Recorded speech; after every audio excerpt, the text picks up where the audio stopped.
a lot of people, Matt, have said that this is revealing of the fact that this election, for the Tories at least, is very much about containing reform, is about trying to make sure that they don't lose at least too many voters to the Reform Party, to their rights, that explains the hasty way in which the election was called, that explains some of the policies like national service that they're now looking to, that they've given up on trying to win the election. This is mainly about stemming the losses to their right as much as possible. Would you agree with that?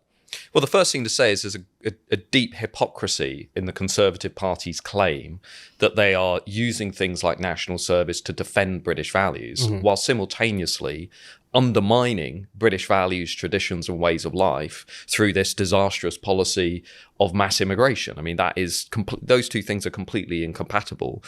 There is no serious integration strategy in this country. There is no serious long-term thinking about the population explosion that's about to happen over the next 10 to 15 years. The second thing to say is that's partly why the Reform vote is holding up. So if you look at the polling at the end of week one, Reform's averaged 11%. What did they average before the election was called? 11.2%. It's basically not moved at all.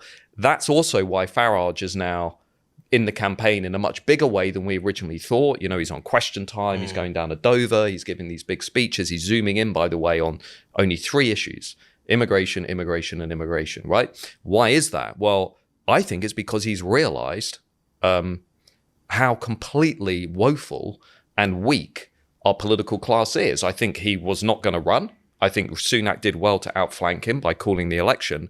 But I think in the 3 days that followed that, and I know because I've talked to him, I think he looked at Sunak, Starmer, I think he just looked at the landscape and thought, yeah, I'm going to have a go at this because they're all completely shit. I think that was basically what he thought. And so now Sunak's in this position of watching Farage claim ownership of illegal and legal migration as an issue, which, remember, is the third top issue for all voters and the top issue, the number one issue for all Conservative voters. Stopping the boats is the overriding priority of Reform voters as well.